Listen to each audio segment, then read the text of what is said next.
Hey guys, Brent Boyer again. So let's talk divorce. Hey, I wanted to talk some more about this topic. So we did a video, how to avoid losing your house in a divorce, and I felt like there was some more things to explore on that topic. Wanted to add some things. So this is a sequel to that. It's part 2 of that. And if that's information you're looking for, please hit the like button on the screen and subscribe to the channel so we know we're doing content that you're actually looking for. But in this discussion, you're getting divorced. If you're a man facing divorce, what's going to go on with your house? This is for somebody who owns a house, you own real estate, you're not renting, and you own the house, you have a mortgage, and you're making payments, and then a divorce is coming, and now you're going to get divorced. You're trying to figure out what to do with your house. And in that first video, we talked about how there's 3 options with what would happen with a house in a divorce case. So option 1 would be you sell the house, split the money. Option 2 is you keep the house. So basically you're keeping the house, and then you got to figure out, okay, do I owe my wife any money for the fact that I'm keeping the house? Meaning, is there equity, and she's got half the equity coming? That's the second option. Third option would be your wife keeps the house. That's certainly a possibility too, and people end up doing that. So those are your 3 options. But then from looking at the information, there's also maybe a 4th option. So there is something that people will agree to in a divorce case in times of, like, if there's a pandemic, something's going on that's affecting the real estate market, if there's a recession, or if it just happens with your house specifically, there's just no equity in your house.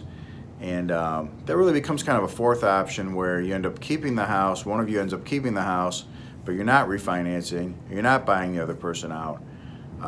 Because there's just no way to do it. So this happened back 2008, 2009, when pretty much everybody's house was underwater. There was no equity in the home, so they couldn't sell the house. So you're getting divorced, now you can't sell the house because it's just not possible. Meaning you own a house, you owe $200,000 on the mortgage, and the house is only worth $150,000, let's say. So there's no way to really sell it. So then one of you is going to keep it because it's just how it's going to be. Somebody's moving out. You're getting divorced. That's the whole point, is you're not going to live together anymore. So that would mean somebody's moving out, somebody's staying. The person staying behind is then responsible to make the mortgage payment, but they're not able to do a refinance. So, basically I can't refinance my home because the house is worth less than what I owe. So then I stay, I'm willing to make the payments, I keep making the payments, the other person has moved out, they've left, and now I'm in this, what you call a hold harmless, where I have a judgment of divorce that says I'm going to make the payments, and I'm going to protect the other person from being sued by the mortgage company for not making the payments. Because remember, you're probably both on the mortgage. Now that you're divorced, your wife has moved out, she's left, you're there making the payment. Your wife is counting on you to make the payment. It's going to screw up her credit if you don't. So there needs to be some language in the judgment of divorce that protects her in that case. Or if it was reversed, if your wife's going to be the one to stay behind, make the payments, stay at the house, and there's a mortgage in both names, now you need an agreement in your divorce judgment that your wife is going to make the payments and protect you, protect your credit, so that that's not going to get to be a problem if she falls behind on the payments. And then you'll see language in a judgment of divorce that says things like, if your wife is more than 2 months behind on the payments, you'd have a right to go into court, ask for sale, ask for some other remedy. So there's kind of that 4th option that comes up when there's problems, when there's a recession, when your particular house, maybe it's a brand new purchase, no money down, and you really can't refinance, or maybe because of credit, a recent bankruptcy, you can't refinance. You get into the situation where one of us has to keep the house. We cannot do a refi. There's a joint mortgage, and we got to go forward that way. So I would point out there is a 4th option with a house in divorce cases that does come up. And then going along too with this idea of this 4th option, one of you keeps the house and there's a joint mortgage, you should keep in mind that's probably something that's agreed on. Most of the time that's by agreement. It's not mandatory. It's not something a judge could make you do.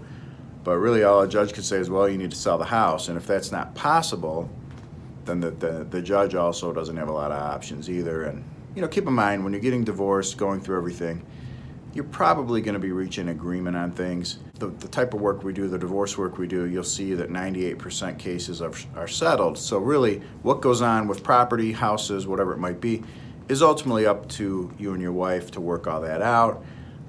There can be a lot of different ways to assist with that, with attorneys helping you, hiring a mediator, going through all kinds of different processes to settle things, but ultimately it would be by agreement as opposed to at trial. You're not going to usually be ending up at trial. It's a very, very small percentage of people that are in that boat. And then it's important to note too, if you are planning on selling the home, you just want to keep in mind you got to look at transfer taxes and costs of sale, what you got to pay a realtor to sell it, a real estate commission. You're looking at costs of the sale itself, taxes and transfer of title and those sorts of fees, closing costs. You're also looking at, is there a capital gains type of issue? So you want to be aware of all those kind of concerns. And then also you want to keep in mind, if you're going to keep the house and you're buying out your wife, her share of the equity, that's a good discussion to be considering too. There's a lot to that to sort of unpack and consider. So for one thing, if you're going to keep the home, you're going to buy out your wife's share of the equity. Through divorces, the way Michigan law does it, you're normally not going to get to deduct these expenses like realtor's fees and costs of sale. So in other words, there's this whole cost to the sale of a home where, for example, let's say you got a house worth $200,000, you owe $150,000, so you got $50,000 equity. Well, if you're going to sell the home, that's not really the case. You're not going to end up with $50,000 because you have cost of sale, closing costs, realtor commission, and whatever else it might be. So your $50,000 is going to be much less by the time you sell the home, go to closing, and get a check. But in a divorce case, when you're agreeing to buy out your wife, you've agreed on the value of the home, you agree that it's worth $200,000 and you owe $150,000. The equity's $50,000, you're going to owe your wife $25,000. So you are taking some risk there. You're taking a hit a little bit in deciding to keep the home, and so basically you're willing to buy the house at that price. You're willing to pay her $25,000, knowing full well that if you sold it, you really wouldn't get that much money. Even if you did sell it for $200,000, there's going to be costs of sale and closing costs. So another consideration with this idea, if you're going to keep the house in a divorce, just to dive into that a little deeper, would be, well, what does that look like then? So again, back to this idea, my house is worth $200,000, I owe $150,000, we're getting divorced, I owe my wife half for the equity, so I owe her $25,000.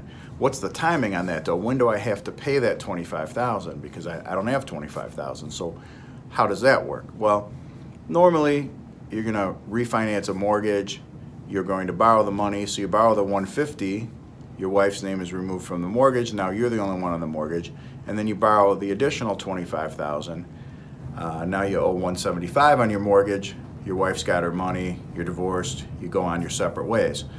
Normally you see agreements through a divorce case that you have like 60 days to get that done, to get the refinance done, get the money to your wife, and move on and go your separate ways. You can make an agreement for longer. Sometimes there's reasons, maybe your credit's no good or there's issues where you can't do a buyout right away. You can agree for a longer duration. It could be a longer period of time. You can say, well, I can pay you your $25,000 in 6 months, or there might be other reasons to wait, or you might put in there that I'll refinance as soon as possible, and then you try to do it every 6 months or so, whatever is appropriate based on credit and what you owe and what it's worth and what's going on in the market and other factors that might be affecting those types of decisions. So then that's one thing to consider when you're doing this buyout and you've agreed, okay, we know what we want to do in principle. I want to keep the house. I want to pay you your share of the equity. But what's the mechanics of that? How does that actually work? What's the timing? What's the structure? When do I have to pay the money? How do I get the money? So one other part with how to get the money would be maybe there's other assets. So for example, if I've got $100,000 in savings and I owe you $25,000 for your share of the equity, well, I would just take that out of the savings. So here's your $25,000, I keep the house, I get less of the savings, but I get more of the house and everybody's equal. And you just want to be careful where that source of money is coming from. For example, if I'm going to take $100,000 out of a savings, okay, that's reasonable. But if I'm going to take $100,000 and I have that money in a 401k, that could be a problem because the 401k money is pre-tax money. So $100,000 in a 401k is not equal to $100,000 in a savings account because the $100,000 in the 401k is pre-tax dollars. So really, in real dollars, if I got $100,000 in a 401k or a other type of defined contribution plan, it's pre-tax money. It's probably only worth $75,000, and if I'm under, based on what the laws are, if I'm under age 59 and a half, I can't get the money without a penalty. There's exceptions to that through divorce cases, but in general, this $100,000 is worth 75, maybe less. So if I'm going to transfer money to my wife to buy out a house and I'm taking it out of something like a retirement account, that brings its own complications and its own issues. So again, those are some considerations. Wanted to go a little farther into this topic of how to avoid losing your home in a divorce, how to avoid losing your house, and what is going on with buying someone out, what's going to go on if you keep the house, your wife keeps the house, and how to avoid some trouble. So I hope that helps.